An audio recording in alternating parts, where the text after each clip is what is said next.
imprimen, otros no, otras no, otros. Entonces, bueno, eso como que lo complica un poco, ¿no? Pero bueno, he encontrado ahí como alguna manera de salvarlo. Eh, claro, yo tengo el apunte en papel, y hoy estuve intentando leer, digamos, los textos de hoy, así cruzado como aparecen.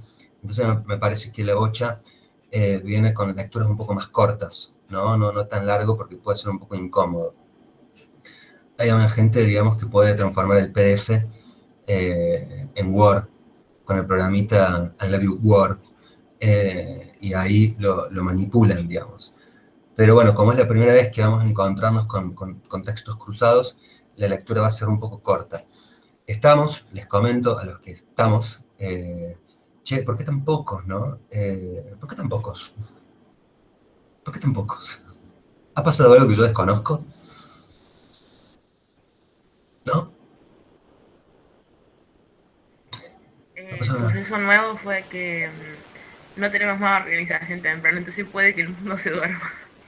Puede que todos se duerman. Ah, Nos ah, saltamos directo acá. bien. ¿Y por qué no tienen más organización temprano? ¿Han cambiado los horarios? No, teníamos 40 minutos, entonces el profe pasa una tarea, digamos, y hacemos la tarea, la mandamos y listo. No nos tenemos que Bien, conectar, digamos. bien. Básicamente, profe, nos levantamos todos para su hora y técnicas. Me encanta, me encanta, me encanta.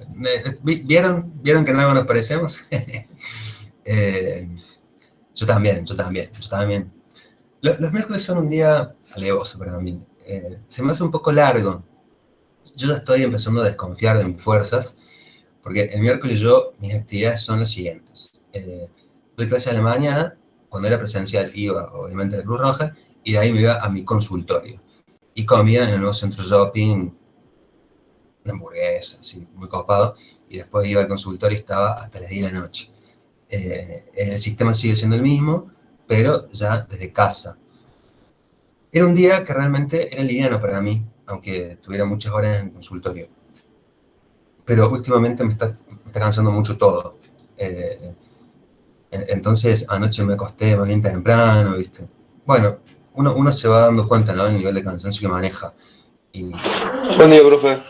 hola viejo, ¿cómo estamos? Buenos días. ¿Todo tranqui usted? Bien, bien, bien. Acá, como ¿Anda dicen, cansado? como todos, como todas. Eh, pero bueno, en algún punto estoy esperando que venga más gente, pero me parece que vamos a continuar con lo que estamos, ¿no? Eh, bueno, estaba comentando que estamos en la unidad número 3, ¿no? La unidad número 3 es la penúltima, porque esta materia siempre tuvo 4 unidades, un poquito más amplias en el dossier de papel, en el formato digital, por una cuestión de comodidad, por una cuestión de realidad, lo modificamos un toque, ¿no? Y quedó un poco más corto. No estamos yendo cronológicamente con la unidad número 3. La idea es ir tocándola, despedazarlo un poquito, ¿no? En virtud primero del dictado de clases y en relación a las congruencias de los temas, ¿no? Hoy vamos a abordar 2 textos que más o menos ya nos hemos introducido en relación a las malas noticias. Vamos a continuar un poquito con el acto de informar, ¿no es cierto? Eh, ha quedado un poco claro, digamos, o al menos eso creo, digamos, de que las malas noticias son aquellas noticias, digamos, que van a generar una ruptura en la cotidianidad del sujeto que las escucha, y no solamente del sujeto, sino también de su familia, ¿no? Eh, entonces, hoy vamos a hablar un poquito, digamos, de 2 cuestiones. Del papel de la familia, ¿no? Y propiamente ya, digamos, ¿qué es informar una mala noticia? O sea, ¿qué es informar? ¿No? Esto volvemos a caer en estos nuevos conocimientos que tenemos sin saber que los tenemos, porque yo creo que todos sabemos lo que es informar. Dar una noticia, transmitirle algo al otro que no lo conoce, que lo desconoce, y vamos a pasar por el apunte para ver bien, buen día Sofi, para ver bien, digamos, el tema ahí de que informar es dar forma, ¿no? Muy distinto, digamos, al formar, ¿no? Porque en el formar, digamos, ya hay una competencia más activa por parte del sujeto. Uno informa, da forma a algo, y la formación por parte del otro tiene que ver con adherirse, aprender, tomar de esa información y incorporarlo de alguna manera con los elementos que disponga, y de ahí se llega, digamos, a algo más formativo, ¿no? La información siempre es pasiva por parte de quien la recibe. Y la incorporación, el darle vuelta, el repensarla, el cotejarla, el ponerse con esa nueva información frente a la vida y frente a sus seres queridos, eso ya genera una etapa de formación. Entonces, ¿cómo vamos a continuar? Vamos a continuar con las lecturas, ahí como puse, digamos, en el Classroom, ya repito bien las páginas que vamos a leer, pero más o menos la intención es esta. La unidad número 3 no la vamos a tratar de manera continua, sino que la vamos a ir laburando ahí interrumpidamente. Por un lado, ya hemos visto duelo, por otro lado, hemos visto las malas noticias, y ahora vamos a ver estos dos textos, parte de los textos. El primer texto es el de la familia, ¿no es cierto? Familia y paciente quirúrgico, que es un texto muy cortito, que lo van a encontrar en la página 62 y 63. Básicamente, digamos, el texto habla de recuperar el valor de la familia en relación a la importancia que tienen para el paciente, para el sujeto. Como ya bien sabemos, y como siempre tenemos que remitirnos, nosotros no somos seres aislados. Tenemos una realidad concreta, una historia, un contexto, un grupo. Y acá volvemos a retomar esto de que la familia es el grupo primario. Y lo que repercute en un grupo primario, repercute en los otros, ¿no es cierto? Todos sabemos, digamos, que cuando a uno o a alguien de nuestra familia le pasa algo, y entra, digamos, en una etapa nueva la familia, ¿no? La familia también, digamos, es parte de un grupo, tiene su propia historia, su propio ciclo vital, y noticias o informaciones disruptivas vienen a conmover todo el sistema familiar.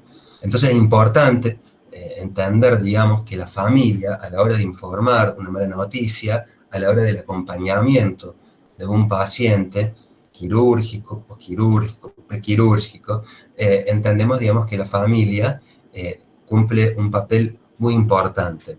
En el texto que vamos a leer aparecen, digamos, una triple perspectiva de la importancia de la familia como condicionante básico en la satisfacción de las necesidades de sus miembros. Como habíamos dicho, aparece nuevamente el concepto de grupo, ¿no? Un grupo nos va a brindar seguridad, autonomía, independencia, un sentido de permanencia y de cuidado de nuestras necesidades. Entonces, no hay que desescuchar esto, de que la familia, digamos, es un lugar en donde nuestras necesidades, en el mejor de los casos, digamos, se satisfacen, ¿no? Satisfacer las necesidades de otro en un grupo familiar puede llegar a generar, bueno, la insatisfacción de otro. O sea, todos tenemos familia y entendemos que a veces, digamos, para acudir, digamos, a satisfacer la necesidad de uno, y a veces nos genera, digamos, un gasto en el tiempo, un gasto en la energía, pero bueno, estamos hablando, digamos, de que justamente eso se soporta, no porque haya que hacer el aguante, sino porque tiene su soporte en el concepto de que la familia tiene los vínculos afectivos son muy estrechos, ¿no? Recordemos, digamos, que la conceptualización del grupo primario es un grupo de personas que están vinculadas y que el conocimiento entre los integrantes es profundo y el afecto es intenso. Entonces, no hay que desescuchar a esto, ¿no? En que la familia es muy importante, es un condicionante básico en la satisfacción de nuestras necesidades.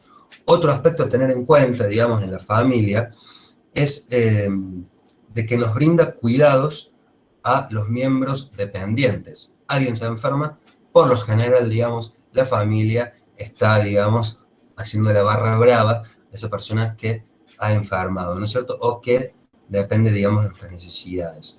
No solamente, digamos, de manera puntual, sino que la familia es como el filtro, la receptora global, dice el apunte, de la dispensación de los cuidados multipersonales.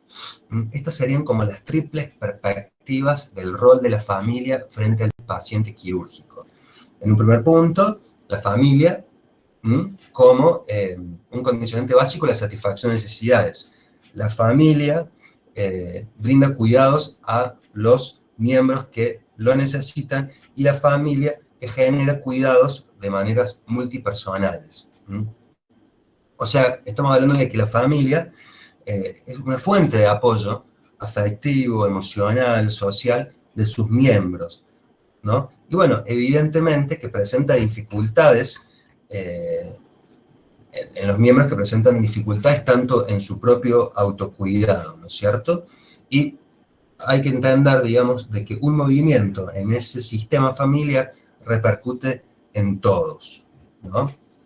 Entonces, ¿qué estamos diciendo cuando decimos esto? Estamos hablando, digamos, de la importancia de la familia a la hora, digamos, de transmitir una mala noticia o una información, ¿no?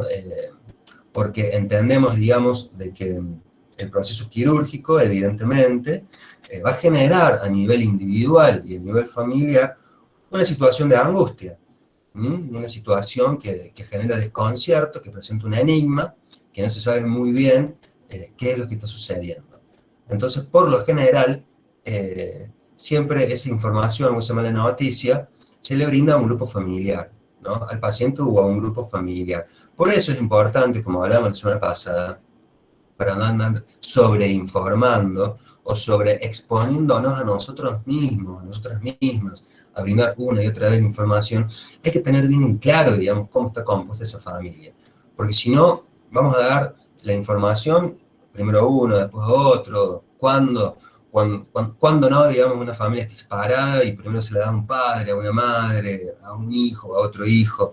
Entonces, por lo general estas cuestiones ahí traumáticas, angustiantes, estas cuestiones que estresan, que son, digamos, los procesos quirúrgicos, las enfermedades, por lo general unen a la familia, ¿no es cierto? Porque, no quiero ser denso, pero esto muestra, digamos, la bravura del concepto de grupo primario, ¿no? Que el grupo primario, los grupos en general, son grupos que se articulan en torno a algo, ¿no?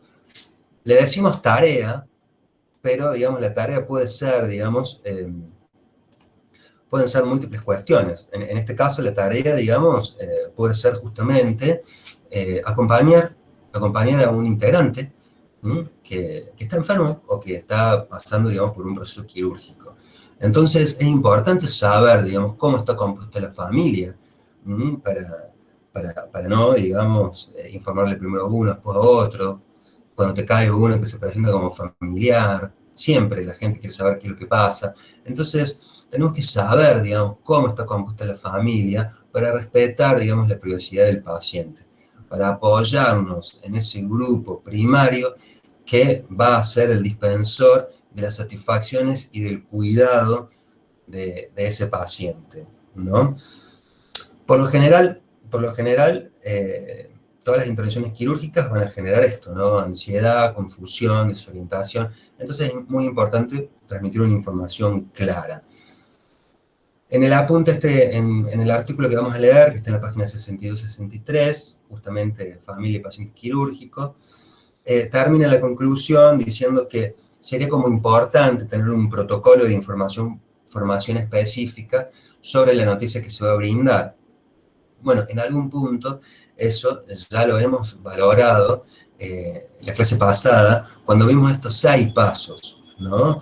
Que si bien no necesariamente deben respetarse, pero entendemos que hay que tener un contexto cuidado de la información que vamos a brindar. Esos pasos los vamos a ir desmenuzando un poco mejor a medida que vayamos avanzando, porque en el texto que vamos a ver, digamos, en la clase que viene, que es de Mucci, aparece bien, digamos, y hoy vamos a ver una breve introducción sobre el acto de informar, ¿no? Pero básicamente, lo más importante es a quién informar, qué informar, cuánto es necesario que el otro sepa, con qué vocabulario vamos a informar, ¿no? Pero bueno, por este lado tenemos ya, digamos, la importancia, digamos, de saber cómo está compuesto el grupo familiar. No es una investigación exhaustiva, hay que preguntarle al paciente, al acompañante del paciente, ¿no? Cómo está formado la familia. Por lo general, en historia clínica ya aparece, digamos, quiénes son los que van a intervenir, pero nuestra fuente primera, en el caso de que podamos contar con esa autonomía y esa conciencia, tenemos al paciente. Por lo general, en una conversación muy breve, aparece, digamos, la familia. Cuando un paciente va, es muy raro que vaya solo, ¿no? Vayamos a nuestros ejemplos clínicos. Nosotros cuando vamos al médico, cuando nos van, si hemos tenido, digamos, la situación de ir a un quirófano, o sea, no vamos solos. O vamos solos. No, profe. Vamos acompañados, ¿viste? Vamos acompañados. Y por lo general, las primeras entrevistas informativas, formativas, suele ser con un acompañante.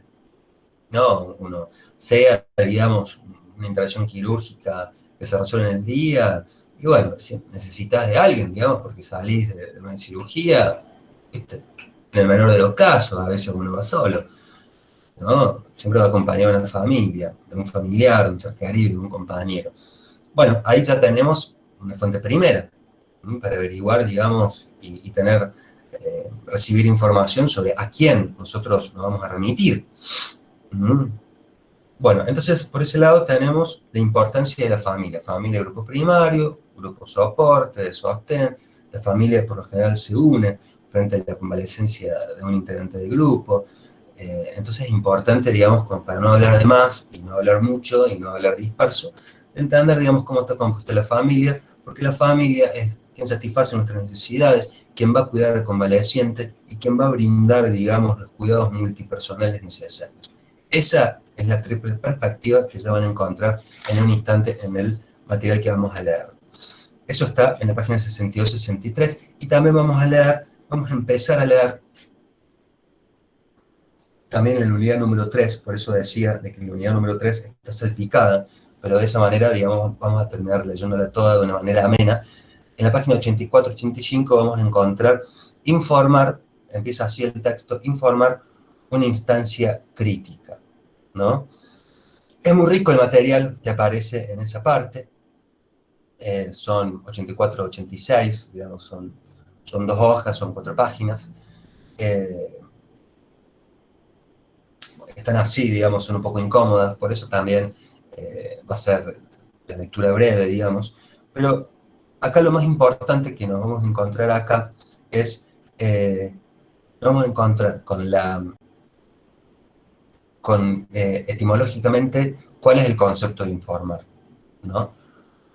Estamos nuevamente frente a temas, digamos, que son de público conocimiento, y sabemos, ¿no?, qué es informar. Informar es dar una noticia, pero acá, digamos, lo vamos a sistematizar un poquitito más, y vamos a entender que informar es dar forma, ¿no? Es juntar los elementos dispersos en una forma clara, ¿no?, para dar forma a un descontento, para dar forma a algo nuevo que por lo general el sujeto desconoce en su mayoría, y esclarecer.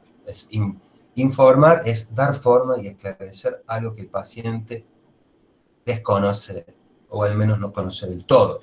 ¿Por qué? No es técnico, no es médico, digamos, es un paciente. Entonces informar es eso, ¿no?, dar forma y esclarecer. Es muy importante, digamos, en relación a la información, hay 2 perspectivas muy claras. Acá, digamos, a nivel teórico, estamos frente a bifurcaciones. Recién en el texto del paciente quirúrgico y la familia, tenemos una triple perspectiva. Eso hay que saberlo, ¿no? Triple perspectiva. Y ahora en el texto de informar, que está en la página 84-86, tenemos que el acto de informar tiene una doble perspectiva. Informar tiene una doble perspectiva. Por un lado, es para obtener, digamos, el consentimiento informado, para que el paciente pueda elegir. O sea, nosotros no vamos a intervenir su cuerpo, ni su cotidianidad, ni nos vamos a meter en su vida, ni en su proyecto, ¿no? Se informa siempre para recibir el consentimiento del paciente, para que el paciente sepa qué es lo que le va a suceder, qué es lo que van a hacer en el quirófano. Es necesario, por supuesto, el consentimiento informado. Un protocolo siempre suele ser, digamos, esto de informar, en muchos casos, digamos, uno firma un documento que es el consentimiento informado, ¿no es cierto? Que por lo general te dan, digamos, una hoja para leer, digamos, y que dice, firme ahí, lea y firme. Es justamente eso, digamos, para el consentimiento informado. El consentimiento informado significa que el paciente sabe qué es lo que va a suceder con él, ¿no? Eso es por un lado. La primera perspectiva es para que el paciente sepa, y la segunda perspectiva del informar es justamente el derecho a recibir información. Es un derecho que el paciente tiene para recibir información. O sea, tenemos el consentimiento informado, ¿no? Prácticamente una obligación por parte del equipo tratante para que el sujeto sepa, ¿no? Y por otro lado, digamos, el derecho a recibir información que conjuntamente en este interjuego entre el derecho y la obligación, el sujeto sea un sujeto activo y pueda dar, digamos, su consentimiento y que pueda elegir sí o no.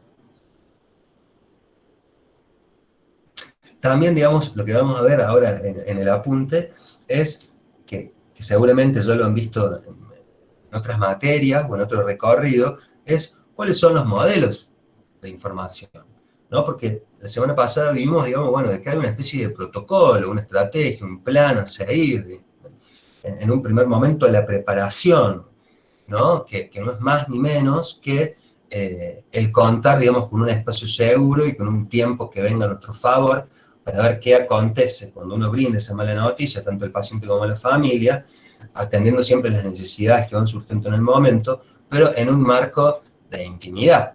No vamos a abrir una puerta y vamos a decir, bueno, si no, estamos en esto, ha pasado tal cosa, después le informo mejor, ¿no? No. Preparar es justamente eso, ¿no? Un ambiente, digamos, protegido, cuidado, para brindar una información. Ahora, el tema es, que ya lo deben haber visto en otros lados, y que siempre está bueno repasarlo, para que cada uno elija más o menos, o sepa, cuál es el modelo, digamos, que lo determina. Y que son los modelos de cómo transmitir esto, ¿no? Y ahora se van a dar recuenta, digamos, cuando lo diga. Por un lado tenemos el modelo paternalista, el modelo científico o informativo, el modelo interpretativo y el modelo deliberativo.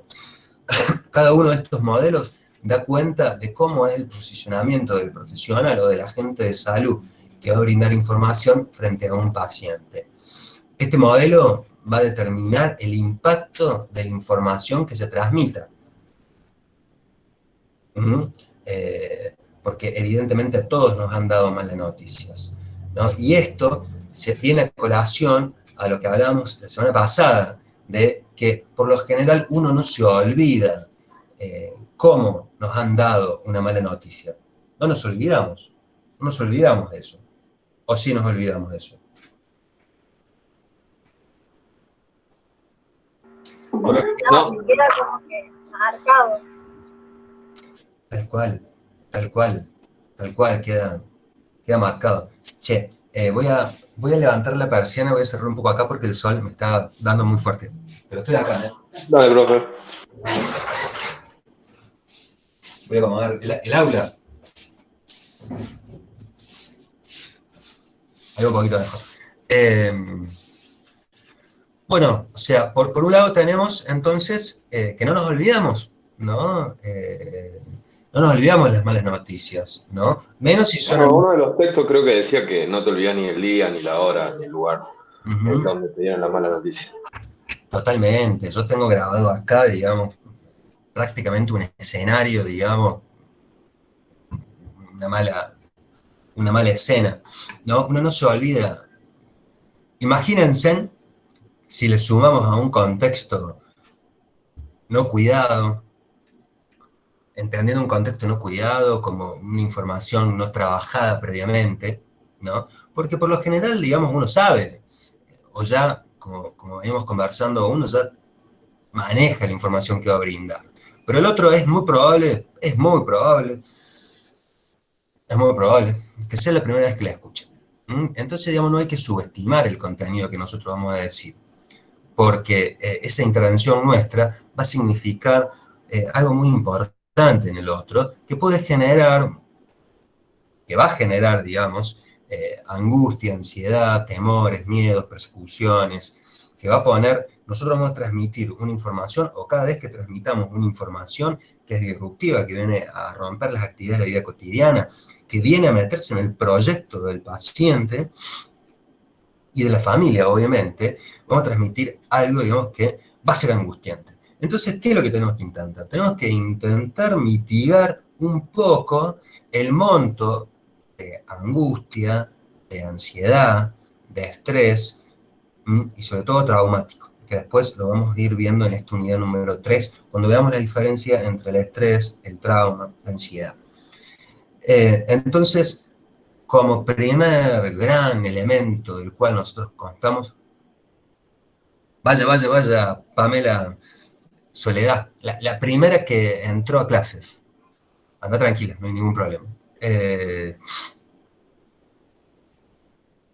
Entonces, tenemos que el primer elemento a contar, digamos, es un contexto seguro. Vamos a transmitir una información de mierda, ¿no? Entonces, bueno, no la demos, digamos, no abramos la puerta, digamos, familiares de Gómez, no, bueno, no.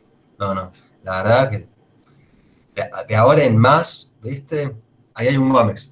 Perdón, vamos a familiares de Gutiérrez. Gutiérrez. Por eso tengo la cámara apagada. Se asustó ahí. Familiares de Gómez, sí, presente.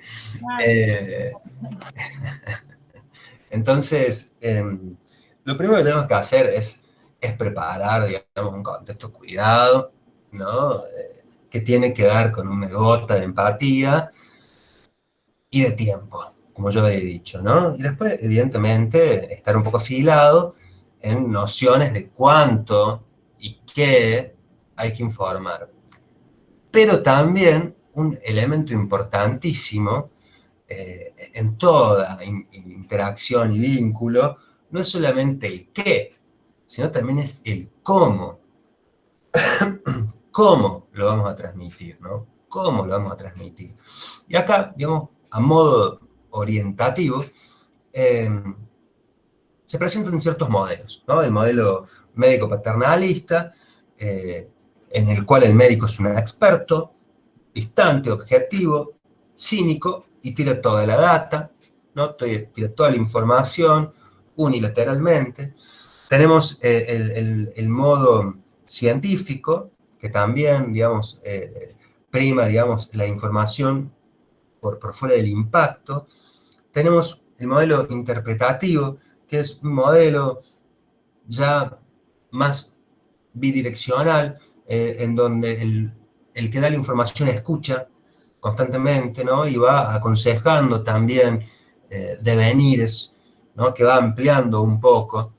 ¿Vieron? O sea, la imagen puede llegar a ser un paciente en una silla o en una cama y el médico, los primeros modelos paternalistas, ¿viste? Científico, que va, ¿viste? Tira toda la data y se va, ¿no? Data, ahí, totalmente, ¿no? Y un modelo así interpretativo o deliberativo, son 4 los modelos, es un modelo participativo. Tenemos 4 modelos que proponen los autores en 2005, digamos, bastante nuevos, digamos. Por un lado tenemos los primeros 2, los podemos considerar unidireccionales, dirigidos a brindar, digamos, una información y a dejarle, digamos, ahí a la buena de Dios en relación al paciente. y a la familia. Y los últimos dos modelos, el interpretativo y el deliberativo, son modelos de participación. Por lo general, me parece, digamos, lo más conveniente son estos modelos, ¿no? Cada uno se moverá de la manera que le sale, de la manera que pueda, de la manera en que entienda, digamos, que va a ser una intervención eficaz, pero el modelo que incluye la escucha de la situación ya es un modelo, digamos, deliberativo y participativo. No podemos, digamos, no atender a las preguntas que van a surgir cada vez que damos una información.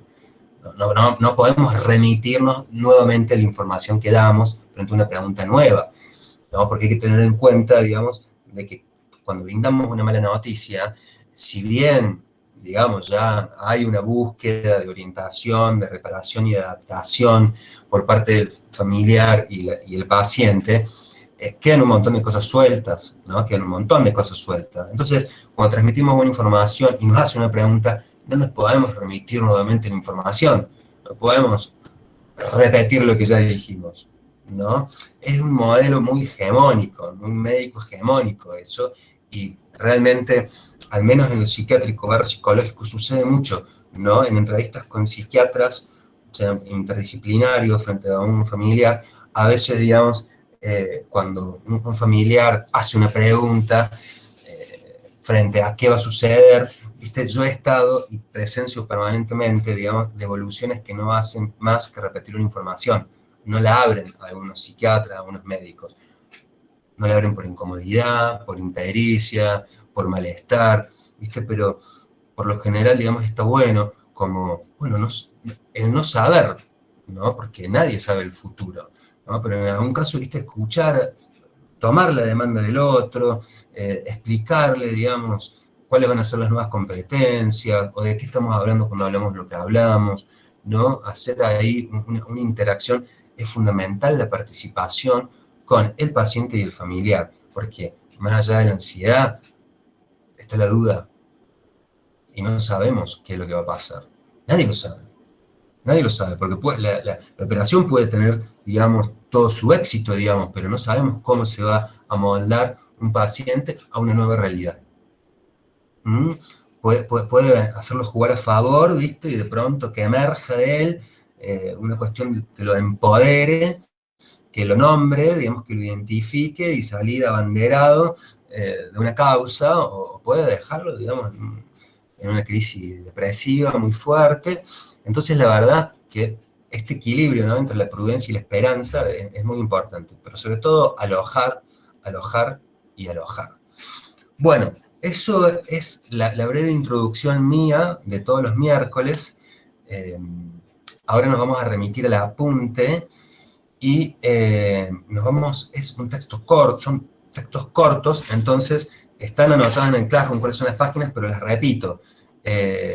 Página 62 a la 63, página 62 a la 63, vamos a encontrar una sola página, una página y un poquito, de la familia del paciente quirúrgico, y página 84 a la 86 vamos a encontrar esto, informar una instancia crítica, ¿no?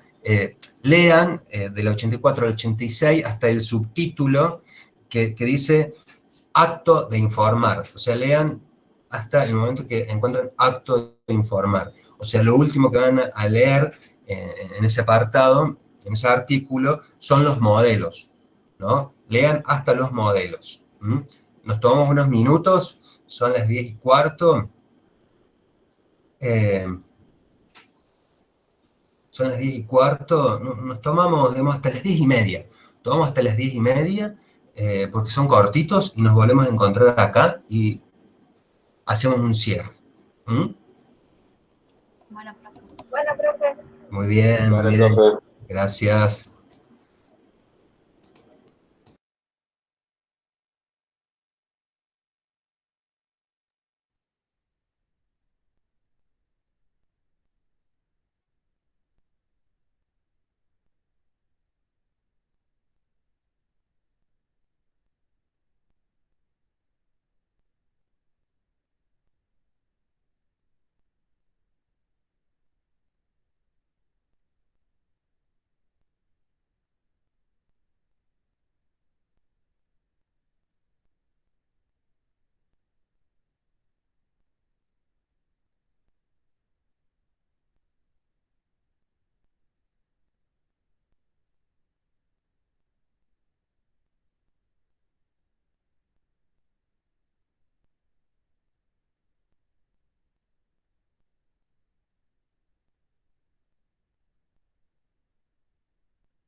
primero, todo lo que tenemos que hacer primero es terminar justamente, digamos, de darle unidad 3.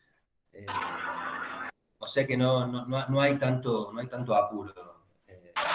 Perfecto, profe. Un montón de Genial. compañeros y compañeras que lo han entregado, pero fecha límite la vamos a tener, digamos, cuando ya tengamos fecha del tercer, del tercer parcial, ¿no? Que de momento estamos viendo estos temas de malas noticias, paciente quirúrgico y su familia, y el acto de informar, ¿no? Vamos, digamos, estamos en estos textos, ¿no?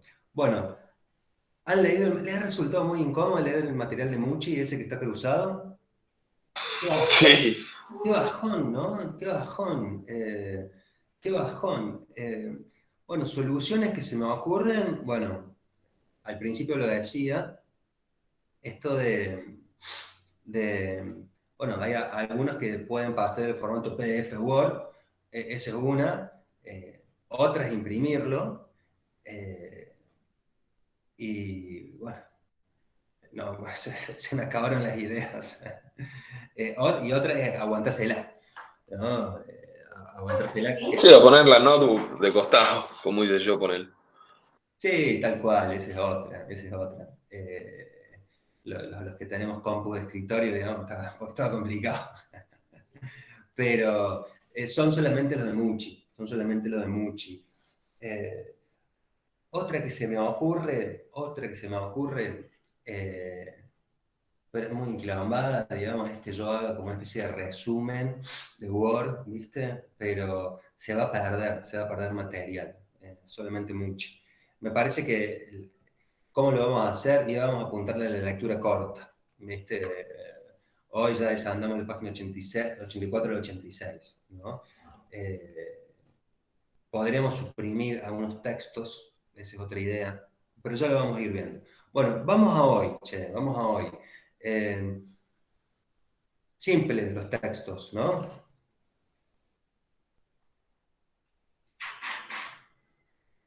¿Se han encontrado con algo nuevo? Esa es una buena pregunta, ¿no? Porque en algún punto es como yo decía al comienzo de estos textos, que malas noticias, informar, que en algún punto ordena un conocimiento previo que nosotros tenemos, ¿no? Algo que ya sabemos previamente. Esto le da algún cauce. Todos sabemos que las malas noticias generan una incomodidad, que son difíciles de transmitirlas. Todos sabemos que es necesario decirlas de la mejor manera, en el mejor lugar. Todos sabemos que es necesario transmitirlas de una manera en donde la escucha sea activa. Entonces, digamos, todos sabemos todo eso, ¿no? Me parece que lo que estamos haciendo con estos artículos, con estas lecturas, es poder sistematizar un poco todo eso.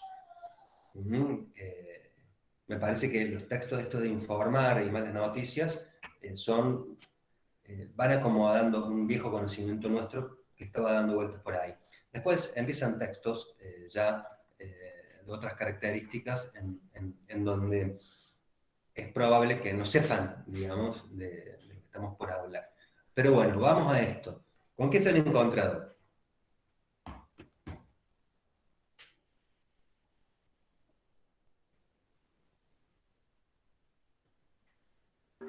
Con un relato de una novela, creo que sí, algo así decía. Me llamó mucho la atención de que por más que el médico le decía las cosas, ella con la mirada yo sabía que era todo lo contrario a esa persona. Eso me llamó la atención. Totalmente. Sí, sí, es la parte de una novela muy hermosa. En algún Y que punto, varias veces le preguntaba el nombre de la enfermedad y el médico no se lo decía, pero le decía que se quede tranquilo, que se iba a curar.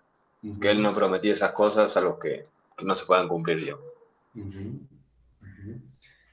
Sí, ¿no? Qué difícil que es hablar sobre el aire, ¿no? Porque en algún punto, sin un diagnóstico, ¿no? ¿Cómo se habla sin pasar por lugares de incomodidad. En mi práctica personal, siempre nos piden un diagnóstico, siempre nos piden un diagnóstico. Es distinto en nuestros terrenos, ¿no? En el terreno psicológico, no como un escudo, pero sí como una realidad, los diagnósticos son más bien presuntivos, como que pueden ser más livianos, pero siempre apunta a los familiares o los pacientes, ¿viste? A saber un diagnóstico, sobre todo para empezar una especie de búsqueda. O de otra consulta, una interconsulta, otros profesionales, el mismo Google, van buscando ahí en base a un diagnóstico.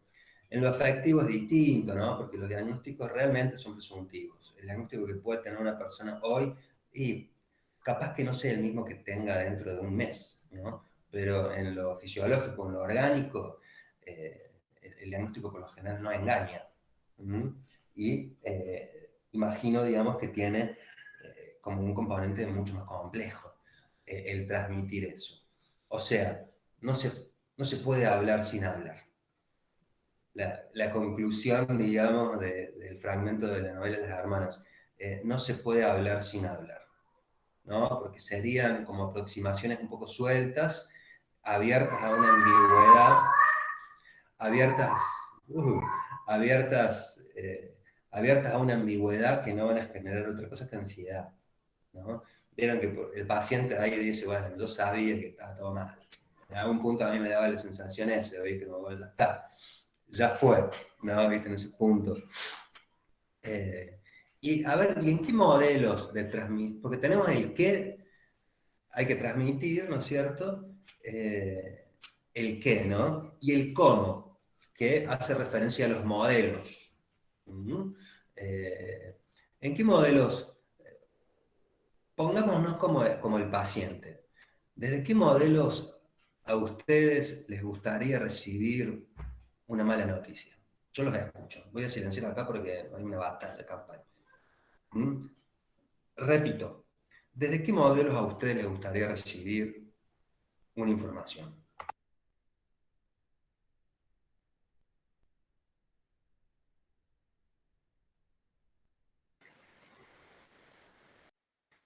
¿Usted habla de los modelos médico-paciente? ¿Cómo? ¿Habla de los modelos de relación médico-paciente? Sí, que son 4, ¿no? Los primeros 2, Sí. como para entenderlos un poco más, son como más bien unidireccionales, ¿no? El médico allá, abajo de Dios, y los otros 2 modelos hablan algo más participativo, ¿no? Lo que le genera al paciente un rol mucho más activo, ¿no? ¿Viste? Tu paciente y toda la connotación, digamos, de paciente, ¿no? Usted paciente, usted escuche, ¿no? Los otros 2 son más bidireccionales, ¿no? A mí me gustaría recibir, no sé, yo sé desde qué modelo. El interpretativo me parece que, Claro. por lo menos a mí me gustaría. Claro. ¿Y por qué, Che? Y porque me parece que el médico acá no impone, plantea la situación, plantea las posibilidades de solución y te da la opción a que vos elijas y qué hacer, digamos.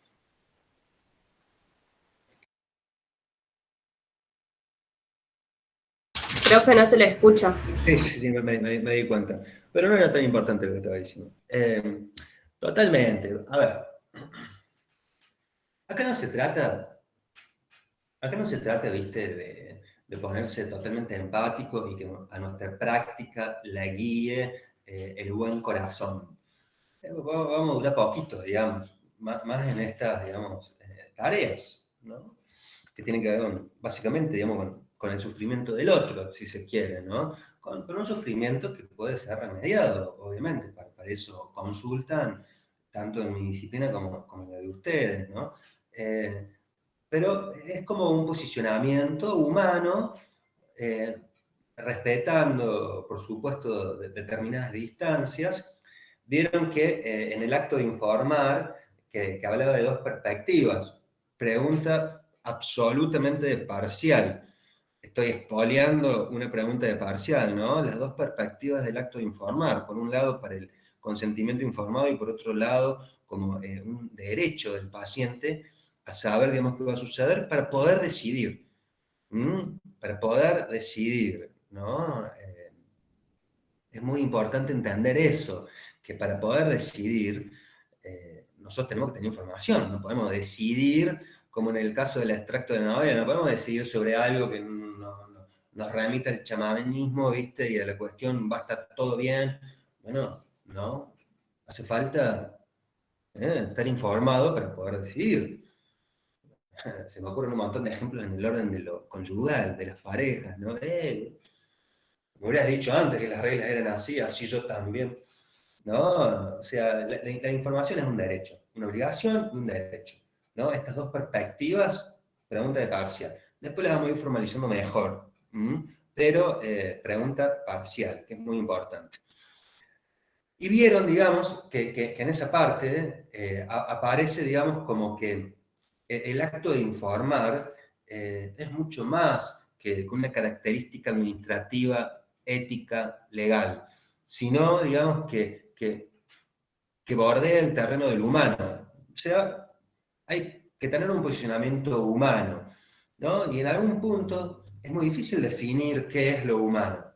¿Qué es lo humano? Digamos, el hablar, ¿no? El escuchar, algunas funciones superiores. Bueno, sí, podemos ahí pensar un montón de cosas, ¿no? En relación a lo humano. Pero a mí me parece que tiene que ver, digamos, con un posicionamiento que cada uno de nosotros vamos a tener que revisar, que ver, digamos, que construir.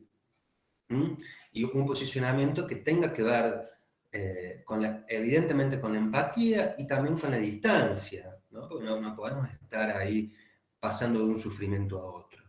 Entonces, a mí siempre me parece a mí, digamos, que un posicionamiento en relación a las malas noticias tiene que ver con generar variables de cuidado y de protección al otro y a los otros, ¿no es cierto? Entonces, prepararse para dar una mala noticia, contar con la variable del tiempo a favor.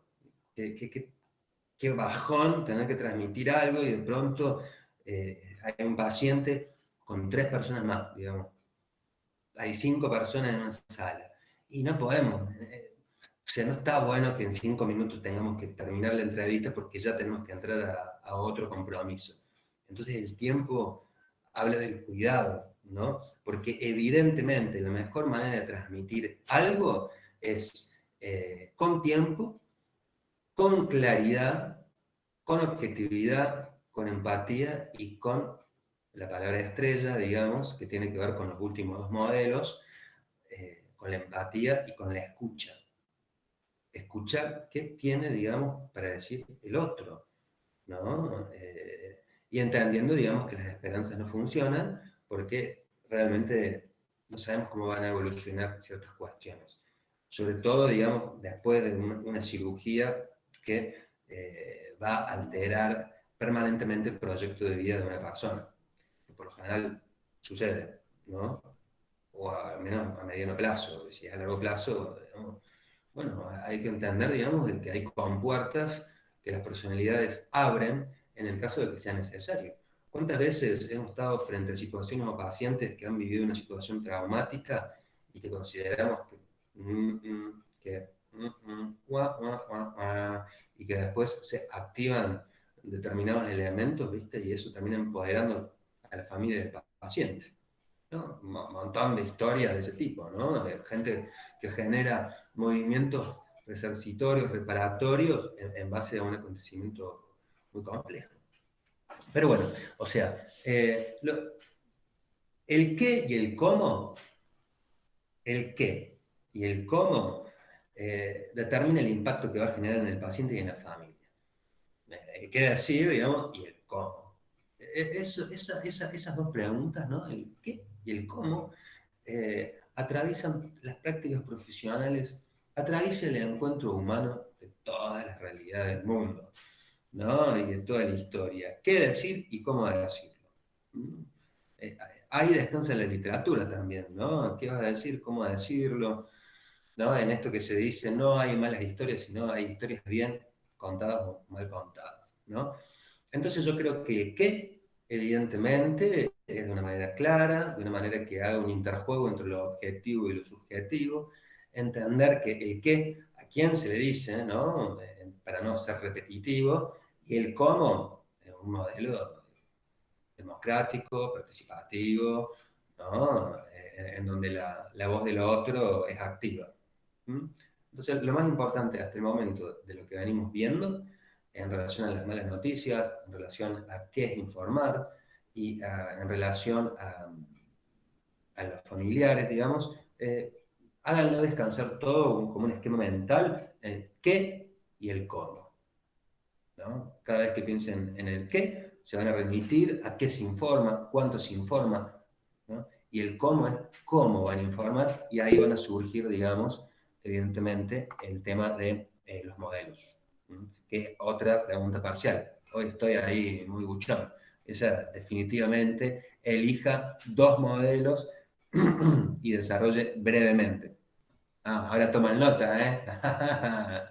Profe, ¿cómo era la primera pregunta? Porque pasan muchos autos y no me dejan escuchar. ¿Ves? Mira, ahí. Me pasó otro. No se escucha. No te preocupes. Y creo, alguien se, a ver, sí, la doble perspectiva del informar. La doble perspectiva del informar, ¿no? El consentimiento informado, por un lado, y por otro lado el derecho, ¿no? ¿Querés saludar acá, Bauti? ¿Querés decir hola? Que ahí también, profe, me parece que estaba bueno el texto cuando hablaba de eso, porque, por ejemplo, nosotros en la atención del paciente hablábamos del tema de que hay que hacer, o sea, la persona tiene que saber, por medio del consentimiento informado, de qué es lo que va a pasar, digamos, pero muchos pacientes no quieren tener tanta información de eso también. Entonces ahí habla de... Tiene silenciado, profe. Sí, ahí no escuché bien lo último. Para que cerrar la puerta. Que muchos pacientes no quieren obtener toda la información sobre eso.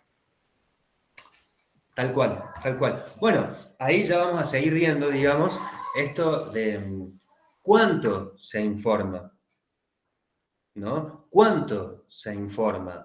Porque evidentemente nosotros, ustedes van a contar, digamos, con mucha más información y con algo que ustedes manejan, que es la experiencia, ¿no? Que son la cantidad de pacientes que han asistido, en la cantidad de cirugías que han participado, todas las resonancias que van llegando en virtud, digamos, de cómo salió tal o cual intervención.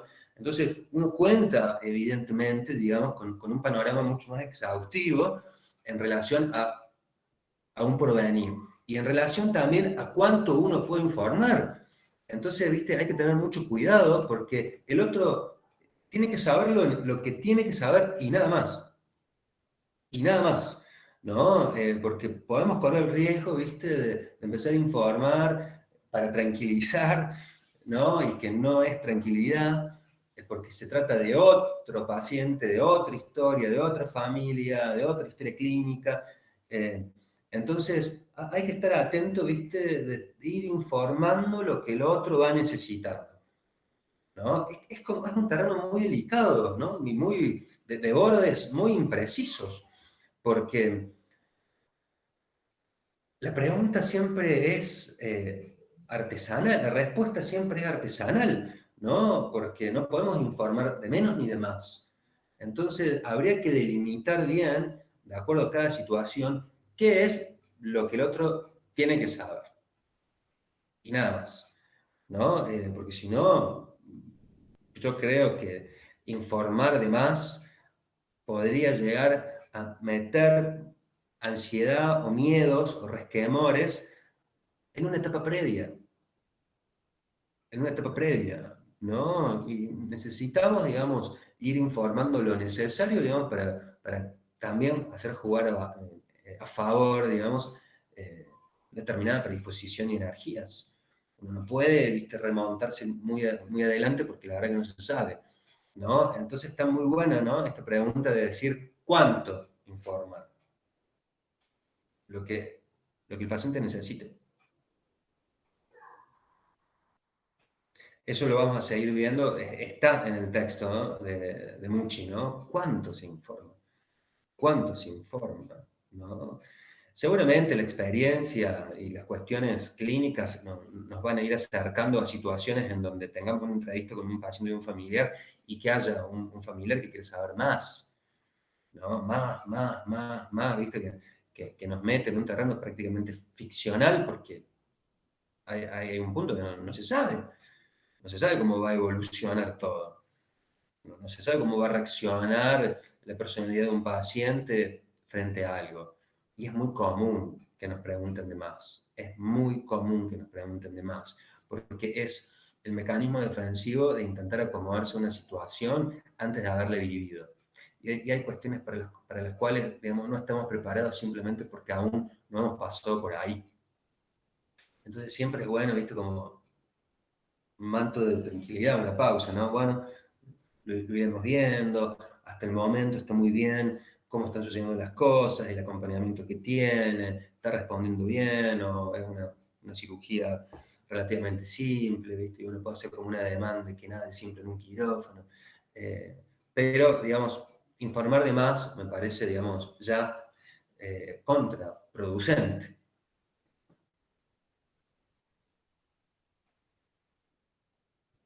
Porque en algún punto estamos informando algo que no sabemos. Hay variables que no manejamos. Se va informando, ¿no? Acá esta está buena, ¿no? Entendiendo de que no necesariamente va a ser un solo acto el de informar. A veces, digamos, vamos informando, ¿no? Bueno, los partes médicos, ¿no? Que se van transmitiendo ahí paulatinamente, digamos, ¿no? No necesariamente todo es una única vez. ¿Mm?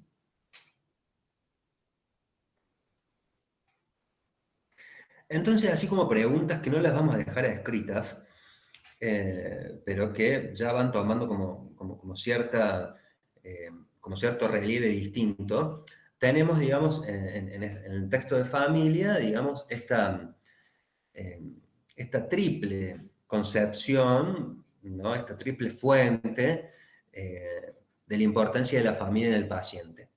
Remítanse ahí nuevamente después, lo van a encontrar al principio, esta triple fuente, digamos, de la importancia de la familia en el paciente quirúrgico, pregunta parcial, la doble perspectiva del acto de informar, pregunta parcial, y los modelos en relación a la información es otra pregunta parcial.